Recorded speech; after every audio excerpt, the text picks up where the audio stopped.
The secret of the Starlight Meadow. Have you ever looked up at the stars and wondered if they were hiding a secret just for you?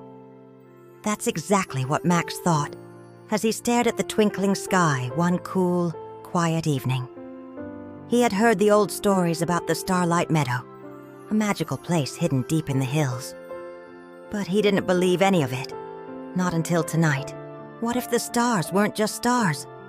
What if they were trying to tell him something?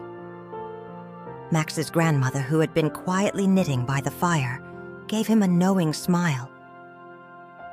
"The stars have their own stories," she said softly. "But not everyone is meant to hear them." Max's heart skipped a beat. Could he be the one meant to discover what the stars were trying to say? That very night, he made up his mind. He would find the Starlight Meadow and learn its secret. Sneaking out under the blanket of night, Max pulled his favorite blue scarf around his neck and crept quietly through the grass. The world seemed still, almost as if the stars themselves were waiting for him to make his move.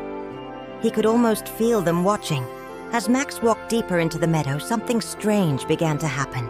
Tiny glowing lights danced around him, flickering like stars caught in the breeze. But they weren't fireflies. They were magical.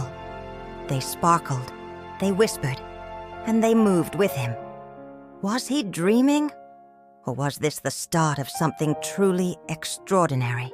Suddenly, a soft voice broke the silence. "What are you searching for, young one?" Max froze. His eyes widened. Standing before him was a glowing creature, a shimmering little being with wings like a hummingbird and a soft glowing light that seemed to pulse in time with the stars themselves. "I am Lyra," the creature said, her voice like a melody in the air. "And you, Max, are the first in many years to find the heart of the Starlight Meadow." Max's heart raced. Could it be true? Was he really the one chosen? "The heart of the meadow?" he whispered. Lyra nodded, her wings sparkling. "Yes, but there's a secret here. A lost star, one that hasn't found its way home. And it needs someone who believes in magic to guide it back." Max's eyes lit up. A lost star? This was even more amazing than he had imagined. But how could he help? Lyra smiled gently. "You must follow the glowing path and trust your heart. The star will show itself to you, and only when you truly believe will it find its way home." Max's pulse quickened. Could he do it? Could he really believe? As if answering his thoughts, the ground beneath him began to glow.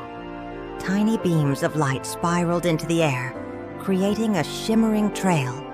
Without thinking, Max stepped forward, his heart pounding. The light seemed to move around him, guiding him as he walked deeper into the meadow. Every step he took made him feel braver. Every flicker of light whispered encouragement. It was like the stars themselves were cheering him on. Finally, at the end of the glowing path, Max saw it. A single radiant star, floating softly in the air. It pulsed with a warm golden glow, like a tiny heartbeat. Max took a deep breath and stepped forward, his hand trembling as he reached out. The star floated gently into his palm, its light growing stronger, warmer. His heart swelled with wonder. "I believe," Max whispered, his voice barely more than a breath. And in that instant, something incredible happened. The star leaped from his hand, rising high into the sky, brighter than any star Max had ever seen. It spun and sparkled, its glow dazzling the whole meadow. The sky itself seemed to open up, revealing a beautiful shining path. Max watched, wide-eyed, as the star found its place among the constellations, taking its rightful spot in the sky. Lyra appeared beside him, her wings glowing brighter than ever. "You did it, Max. You helped the lost star find its way home." Max's heart soared with joy. "But I didn't do it alone," he said, smiling up at the sky. "I had the help of the stars." and my own belief in magic. Lyra winked. And that is the greatest magic of all. Believing in something even when you can't see it. Trusting that magic is real, even when it seems impossible. As Max made his way back home, the stars above twinkled brighter than ever before, and in his heart, he knew that the Starlight Meadow would always be there, waiting for the next person brave enough to believe in its secret. From that night on, every time Max looked up at the stars, he remembered the magic of the Starlight Meadow and the lost star that had found its way home. And he knew, deep down, that sometimes the greatest adventures start with the simplest belief that magic is real.